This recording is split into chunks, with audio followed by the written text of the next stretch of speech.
દેડકાની હરીફાઈ। એકવાર એક સરોવરમાં દેડકાઓ માટે વિશેષ પ્રકારની હરીફાઈનું આયોજન કરવામાં આવ્યું। સરોવરની બરાબર વચ્ચે એક વર્ષો જૂનો થાંભલો હતો। સતત ઝરમર વરસાદને કારણે આ થાંભલા પર લીલ બાજી ગઈ હતી અને એકદમ ચીકણો થઈ ગયો હતો। સ્પર્ધા એવી હતી કે દેડકાઓએ આ થાંભલાની ટોચ પર પહોંચવાનું હતું। આ સ્પર્ધામાં ઘણા બધા દેડકાઓએ ભાગ લીધો। હરીફાઈનો દિવસ પણ આવી ગયો। સ્પર્ધામાં ભાગ લેનાર બધા દેડકાઓ થાંભલાની ટોચે પહોંચવા માટે થનગની રહ્યા હતા। દેડકાઓની આ હરીફાઈ જોવા માટે એકત્ર થયેલા બીજા દેડકાઓએ અંદરો-અંદર વાતો ચાલુ કરી।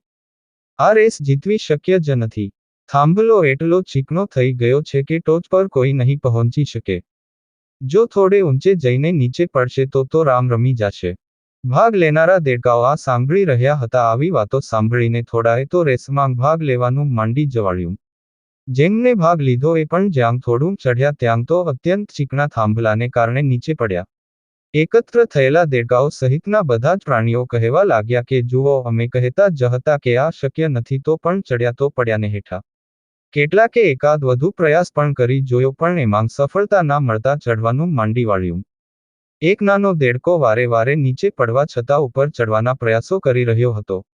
એકત્ર થયેલા બધા એને બરાડા પાડીને ઉપર ન ચડવા સમજાવી રહ્યા હતા। પણ પેલો દેડકો સતત પ્રયાસ કરતો રહ્યો અને અનેક વખત નીચે પડવા છતાં એણે ચાલુ રાખેલા પ્રયાસોના કારણે એ થાંભલાની ટોચ પર પહોંચી ગયો અને રેસ જીતી ગયો। જ્યારે એને શિલ્ડ આપવામાં આવ્યું ત્યારે એની માં પણ ત્યાં હાજર હતી। પત્રકારોએ એની માને પૂછ્યું કે વારંવાર નિષ્ફળ જવા છતાં ઉપર ચડવાના પ્રયાસ કરતો હતો ત્યારે એકત્ર થયેલા બધાના સમજાવવા છતાં એ કેમ કોઈની વાત માનતો નહોતો। દેડકાની માંગે હસતા હસતા કહ્યું કે એ ક્યાંથી કોઈનું માને, કારણ કે એ તો બેરો છે, એને કંઈ સંભળાતું જ નથી।